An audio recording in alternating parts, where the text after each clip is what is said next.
Welcome to BSc Part 1 student. Today we talk about history and development of microbiology from unit number 1 fundamentals of microbiology. Microbiology is the study of living organisms of microscopic size. ये तो हम जानते हैं कि microbiology में हम उन living organisms की स्टडी करते हैं जो माइक्रोस्कोपिक साइज़ के होते हैं यानी बहुत छोटे होते हैं. The term microbiology was given by French chemist Louis Pasteur. Microbiology का जो वर्ड है वो सबसे पहले लुइस पैस्चर ने दिया. Louis Pasteur, microbiology is said to have its roots in great expansion and development of biological science that took place after 1850. The term microbe was first used by Sedillet in 1878. यानी सबसे पहले जो microbe का जो word use किया गया वो कौन से साइंटिस्ट ने किया था? सेडिलेट ने यूज़ किया था सबसे पहले first time. History of microbiology can be classified into 4 different era. अगर हम माइक्रोबायोलॉजी की हिस्ट्री की बात करें तो माइक्रोबायोलॉजी की जो हिस्ट्री है वो 4 डिफरेंट एरा पर कंसिस्ट करती है. Number 1 discovery era, number 2 transition era, number 3 golden era, number 4 modern era.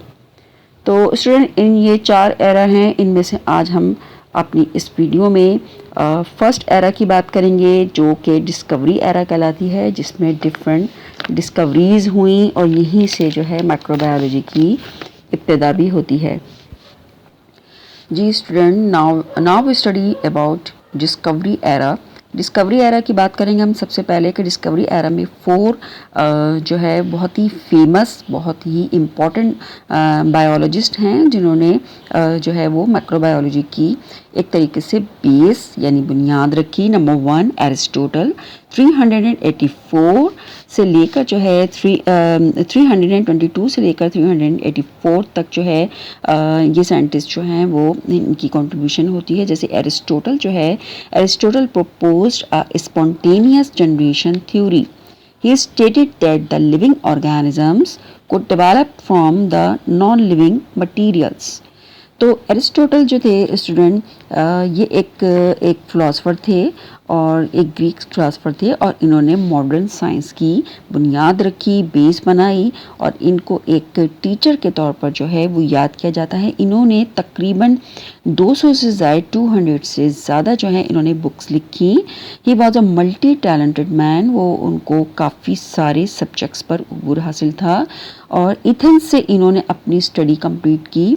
और ये प्लेटो जो थे उनके साइंटिस्ट थे, उनके स्टूडेंट थे, उनके फेवरेट स्टूडेंट थे ये प्लेटो के. इन्होंने थ्योरी ऑफ ए बायोजेनेसिस पेश की. Theory of abiogenesis, according to theory of abiogenesis क्या है कि कोई भी लिविंग ऑर्गेनिजम्स जो है वो नॉन लिविंग यानी बेजान चीज़ों से, जिनमें कोई जान नहीं होती, उनसे कोई लिविंग ऑर्गेनिजम्स वजूद में आता है. हालांकि बाद में इस थ्योरी को डिस्प्रूव किया गया. ठीक है, तो नेक्स्ट जो हम बात करते हैं नंबर 2 की बात करते हैं. जो हमारे जो इसके बाद जो सेकंड बायोलॉजिस्ट आते हैं वो है Robert Bacon. Robert Bacon in the 13th century, Robert Bacon described that the disease is caused by a minute or germs. उन्होंने ये कहा, उन्होंने फर्स्ट टाइम ये कॉन्सेप्ट दिया कि जो डिज़ीज़ होती है, कोई भी बीमारी होती है, वो जरासीम की वजह से होती है, यानी इन बैक्टीरियाज की वजह से डिज़ीज़ होती है.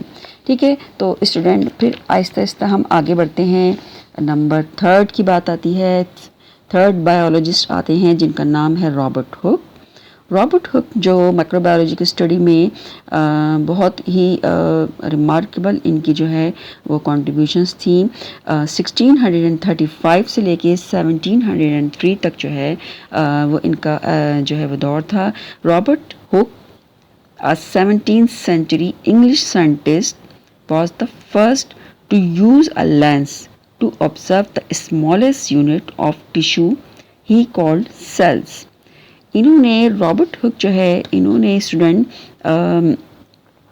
सबसे पहले जो है इन्होंने मैग्नीफाइंग लेंसेज के ज़रिए, यानी जिन मैग्नीफिकेशन पावर जो है वो बढ़ाई जाती थी, देखकर जो है उसको लार्ज साइज़ में जो है चीज़ों को देखा जाता था। तो इन्होंने उन लेंसेज को यूज़ करके टिश्यूज़ को ऑब्ज़र्व किया और टिश्यूज़ की सबसे छोटी यूनिट को इन्होंने स्मॉलेस्ट यूनिट यानी सेल का नाम दिया। ठीक है, तो फिर उसके बाद हम बात करते हैं 4 बायोलॉजिस्ट की बारी आती है, जो कि कहलाते हैं Antony van लेवेनहुक 1632 to 723. Leeuwenhoek was the first person to produce precise and correct description of bacteria and protozoa using a microscope. He made himself because of this extraordinary contribution to microbiology, he is considered as the father of microbiology. Leeuwenhoek is also considered to be the father of bacteriology and protozoology. तो student Antony van लेवेनहुक जो थे, उनकी एक hobby थी कि वो lenses को grind किया करते थे, और लेंसेज को ग्राइंड करने के बाद डिफरेंट ऑब्जेक्ट्स को जो है उन लेंसेज के थ्रू जो है वो स्टडी किया करते थे। ठीक है, तो इनका फेवरेट ये काम था कि ये ऑब्जेक्ट्स को डिफरेंट ऑब्जेक्ट्स को डिफरेंट मैग्नीफाइंग ग्लासेस से जो है वो देखा करते थे। तो इन्होंने अपनी पूरी लाइफ में स्टूडेंट 419 लेंस बनाए। ठीक है, और 247 माइक्रोस्कोप बनाई, लेकिन ये माइक्रोस्कोप्स एक्चुअली सिंपल माइक्रोस्कोप्स थी।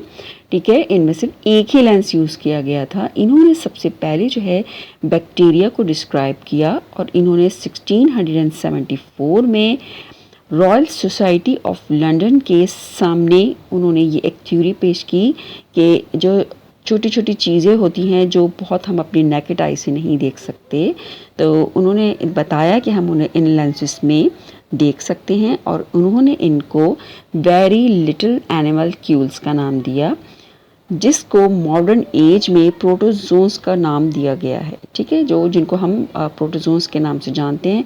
तो इन्होंने सबसे पहले प्रोटोजोन्स को वेरी लिटिल एनिमल क्यूल का नाम दिया, और जो है रॉयल सोसाइटी ऑफ लंदन में अपना इन्होंने ये एक जो है वो स्टेटमेंट दी। फिर उसके बाद 1675 में इन्होंने स्टूडेंट प्रोटोजोन्स जो कि हमें पता है कि कौन कौन से प्रोटोजोन्स हैं इन मॉडर्न एज, कौन कौन से amoeba, paramecium, Euglena and Chlamydomonas.